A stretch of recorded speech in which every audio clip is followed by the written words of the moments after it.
Hello friends, पिछली video में हमने इकोनॉमिक्स के डेफिनीशन को समझा और इकोनॉमिक्स की दो कोर ब्रांचेज माइक्रो और मैक्रो इकोनॉमिक्स को भी समझा। आज की इस वीडियो में हम इकोनॉमिक सिस्टम्स के बारे में समझेंगे और मार्केट इकोनॉमी के कॉन्सेप्ट को भी समझेंगे। दोस्तों, क्या आपने कभी सोचा आप डेली बेसिस पे बहुत सारे गुड्स और सर्विसेज कंज्यूम कर रहे होते हैं जो आपके लिए इसेंशियल भी होते हैं। उन्हें कौन प्रोड्यूस करता है और उनको प्रोड्यूस करने के पीछे उस व्यक्ति का कौन सा इंटरेस्ट छिपा होता है। अगर आप ध्यान दें तो आप पाएंगे ये गुड्स और सर्विसेज एक प्रोडक्शन प्रोसेस में बनते हैं जिसके लिए कुछ फैक्टर्स भी रिस्पॉन्सिबल होते हैं, जिनमें सबसे पहला है लैंड यानी भूमि, लेबर यानी श्रम और कैपिटल यानी पूंजी। एक एंटरप्रेन्योर इन सारे फैक्टर्स को कलेक्ट करता है और प्रोडक्शन करता है। अब सवाल ये है कि वह एंटरप्रेन्योर कौन है जो इन गुड्स और सर्विसेज को प्रोड्यूस कर रहा है और इन गुड्स और सर्विसेज को प्रोड्यूस करने के पीछे कौन सा रीजन है। इन्हीं प्रश्नों के उत्तर देने के क्रम में इकोनॉमिक सिस्टम के कॉन्सेप्ट का जन्म हुआ, जो इन प्रश्नों के उत्तर देता है कि प्रोड्यूसर कौन है और वह क्यों प्रोड्यूस कर रहा है। अगर आप इकोनॉमिक सिस्टम्स की एक लिस्ट बनाने जाएं तो बहुत लंबी लिस्ट बन जाएगी, पर हम ऐसा नहीं करेंगे। हम इकोनॉमिक सिस्टम्स को 3 ब्रॉड कैटेगरीज में डिवाइड करेंगे, जिनमें सबसे पहला है मार्केट इकोनॉमी यानी बाजार अर्थव्यवस्था, नॉन मार्केट इकोनॉमी यानी गैर बाजार अर्थव्यवस्था और मिक्स्ड इकोनॉमी यानी मिश्रित अर्थव्यवस्था। आज की इस वीडियो में हम केवल मार्केट इकोनॉमी के बारे में बात करेंगे। मिक्स्ड इकोनॉमी और नॉन मार्केट इकोनॉमी के कॉन्सेप्ट को हम अपनी अगली वीडियो में कवर करेंगे। आइए अब मार्केट इकोनॉमी के कॉन्सेप्ट को समझते हैं। अगर आप इस इकोनॉमिक सिस्टम के नाम पर ध्यान दें तो इसके टाइटल में मार्केट वर्ड का प्रयोग हुआ है, जो इस इकोनॉमिक सिस्टम में मार्केट फोर्सेस और मार्केट के एक इम्पॉर्टेंट इन्वॉल्वमेंट को दर्शाता है। आइए इसके बैकग्राउंड को समझते हैं ताकि एक थॉरो अंडरस्टैंडिंग बनाई जा सके। ट्रेडिशनल इकोनॉमी में मार्केट इकोनॉमिक सिस्टम को दुनिया का सबसे पहला फॉर्मल इकोनॉमिक सिस्टम माना जाता है। इसके ओरिजिन का trace famous economist and philosopher Adam Smith के work an inquiry into the nature and the causes of the wealth of the nation से इंस्पायर्ड है।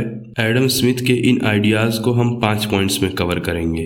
Factor of self interest, division of labour, conducive environment for market forces, regulation by competition, the theory of laissez faire. आइए पहले topic the factor of self interest को समझते हैं। आप सब किसी न किसी ऑनलाइन शॉपिंग से गुड्स और सर्विसेज परचेज कर रहे होते हैं, जैसे एडिडास से शूज खरीदते हैं और किसी कोचिंग इंस्टीट्यूट से उनके कोचिंग मटेरियल्स खरीदते हैं। तो आप उस ऑनलाइन शॉपिंग से गुड्स एंड सर्विसेज परचेज कर रहे हैं जो आप कंज्यूम करते हैं। इन गुड्स और सर्विसेज के प्रोडक्शन के पीछे किसी इंडिविजुअल का सेल्फ इंटरेस्ट होता है, जिसे हम प्रॉफिट मोटिव कहते हैं। जैसे कोई इंडिविजुअल जिस कॉस्ट प्राइस पर इन गुड्स और सर्विसेज को प्रोड्यूस करता है, वह इस कॉस्ट प्राइस से ज्यादा पैसे पर इस गुड्स और सर्विसेज को बेचता है ताकि वह प्रॉफिट कमा सके। एडम स्मिथ इस मोटिवेटिंग फैक्टर को एनिमल स्पिरिट कहते हैं और इसे इनविजिबल हैंड भी कहा जाता है। इस तरह हमें इस प्रश्न का जवाब मिल जाता है कि वह प्रोड्यूसर क्यों प्रोड्यूस कर रहा है और वह कौन है। आइए अब दूसरे टॉपिक को समझते हैं, डिवीजन ऑफ लेबर। आप सब बचपन में स्कूल गए होंगे और उस स्कूल में आपने देखा होगा एक प्रिंसिपल है, एक कोऑर्डिनेटर है, कुछ टीचर्स हैं, कुछ क्लर्क्स हैं और प्यून्स भी हैं। क्या हो अगर प्यून्स के काम को टीचर्स करें और टीचर्स के काम को प्यून्स को दे दिया जाए, तो हम उनके ज्ञान और अनुभव का मैक्सिमम यूटिलाइजेशन नहीं कर पाएंगे। यानी हर व्यक्ति अपने ज्ञान और अनुभव के आधार पर किसी निश्चित काम को करने के लिए प्रयुक्त होता है। इसी कॉन्सेप्ट को हम डिवीजन ऑफ लेबर कहते हैं या इसी को हम स्पेशलाइजेशन ऑफ लेबर भी कहते हैं। आइए अब अगले पॉइंट को समझते हैं, conducive environment for market forces. किसी भी इकोनॉमी में मार्केट फोर्सेस को प्रॉपर फंक्शन के लिए कुछ फैक्टर्स रिस्पॉन्सिबल होते हैं। आइए इन फैक्टर्स को एक एक करके समझते हैं। इनमें सबसे पहला है एक proper demand and supply chain. किसी भी मार्केट फोर्सेस को काम करने के लिए एक proper demand and supply chain का होना जरूरी है। जब कोई गुड्स या सर्विस प्रोड्यूस होती है, उस गुड्स और सर्विसेज को कंज्यूमर तक पहुंचाने के लिए एक proper demand and supply chain का होना जरूरी है।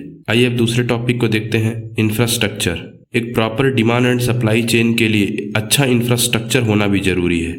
यानी किसी गुड्स के प्रोडक्शन से लेकर उस गुड्स को कंज्यूमर तक पहुंचाने के लिए अच्छे रोडवेज, रेलवेज, वाटरवेज और एयरवेज का होना भी जरूरी है। यानी इंफ्रास्ट्रक्चर एक ऐसा फैक्टर है जो मार्केट फोर्सेस को काम करने के लिए एक कंड्यूसिव इन्वायरमेंट प्रोवाइड कराता है। आइए इसी क्रम में तीसरे टॉपिक को देखते हैं। Proper financial market. किसी इंटरप्रेन्योर को मनी की रिक्वायरमेंट को फुलफिल करने के लिए एक प्रॉपर फाइनेंशियल मार्केट का होना भी जरूरी है। यानी जब कोई इंटरप्रेन्योर पैसे की स्कार्सिटी महसूस करे तब उसे पैसे के लिए एक अच्छा फाइनेंशियल मार्केट मौजूद होना चाहिए ताकि वह समय पर पैसे को पा सके और प्रोडक्शन प्रोसेस को कंटिन्यू रख सके। Tight labour laws. किसी भी इकोनॉमी में एक निश्चित सीमा से ज़्यादा कड़े लेबर लॉज उस इकोनॉमी में इंटरप्रेन्योर को प्रोडक्शन प्रोसेस करने से डीमोटिवेट करते हैं। यानी किसी इकोनॉमी में प्रोडक्शन प्रोसेस को होने के लिए उस इकोनॉमी में मॉडरेट लेबर लॉज का होना जरूरी है। Simple land acquisition laws. एक एंटरप्रेन्योर आसानी से लैंड एक्विजिशन कर सके, इसके लिए इकोनॉमी के अंदर एक सिंपल लैंड एक्विजिशन लॉ होना जरूरी है ताकि वह आसानी से लैंड एक्विजिशन कर सके और इंडस्ट्रीज को सेटअप कर सके जिससे ज़्यादा से ज़्यादा प्रोडक्शन किया जा सके। Less red tapism. किसी इकोनॉमी में मार्केट फोर्सेस को प्रॉपर रन करने के लिए एक एंटरप्रेन्योर को इंडस्ट्री सेट करने के लिए लेस पेपर वर्क का होना जरूरी है ताकि वह आसानी से किसी इंडस्ट्री को सेट कर सके और ज़्यादा से ज़्यादा प्रोडक्शन कर सके जिससे मार्केट फोर्सेस प्रॉपरली रन कर सके। आइए अब चौथे टॉपिक को समझते हैं। Regulation by competition. Adam Smith का मानना था कि मार्केट इकोनॉमी के अंदर रेगुलेशन कंपटीशन के आधार पर होना चाहिए, न कि गवर्नमेंट के इंटरफेरेंस से। यानी मान ले अगर दो इंडस्ट्रीज हैं तो ये इंडस्ट्रीज कंपटीशन के आधार पर रेगुलेट होनी चाहिए, न कि गवर्नमेंट को किसी एक इंडस्ट्री को सपोर्ट करना चाहिए। यानी जो इंडस्ट्रीज जितना ज़्यादा मार्केट फोर्सेस के ऊपर काम करेगी वही इंडस्ट्री सर्वाइव कर पाएगी। एडम स्मिथ का मानना था कि कंपटीशन से इनोवेशन होता है और कस्टमर्स को कंटिन्यूसली नए और अच्छे गुड्स मिलते रहते हैं। आइए अब लास्ट टॉपिक को समझते हैं। The theory of laser-fair. Laser-fair एक फ्रेंच वर्ड है जिसका मतलब होता है लेस इंटरफेरेंस। ये एक बहुत बड़ा कॉन्सेप्ट है जिसके अंदर कई सारे फैक्टर्स होते हैं, पर हम इसे केवल बेसिक तरीके से समझेंगे। लेज़र-फेयर का अर्थ है गवर्नमेंट का लेसर इंटरफेरेंस, यानी no taxes impose, no government regulation. ऐसे कई सारे फैक्टर्स होते हैं जो लेज़र-फेयर को इम्पैक्ट करते हैं।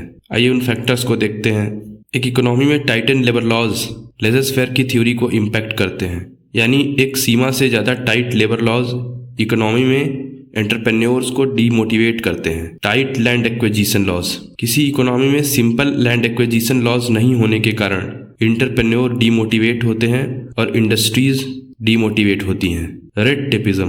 किसी भी इकोनॉमी में रेड टेपिज्म इंडस्ट्रीज के सेटअप होने को डिमोटिवेट करता है और एंटरप्रेन्योर को इंडस्ट्रीज सेटअप करने से रोकता है। एडम स्मिथ ने मार्केट इकोनॉमी के कॉन्सेप्ट को सिस्टम ऑफ नेचुरल लिबर्टी कहा है, यानी एक ऐसा इकोनॉमिक सिस्टम जो नेचुरल लिबर्टी के कॉन्सेप्ट पर काम करता है। अगली वीडियो में हम इस मार्केट इकोनॉमी के दो टाइप्स, फ्री मार्केट इकोनॉमी और कैपिटलिज्म को समझेंगे और इस इकोनॉमिक सिस्टम की कमियों के बारे में समझेंगे। अगर आपको ये वीडियो अच्छी लगी या इस वीडियो से जुड़ा कोई भी सुझाव आप हमें देना चाहते हैं तो आप कमेंट सेक्शन में कमेंट कर सकते हैं।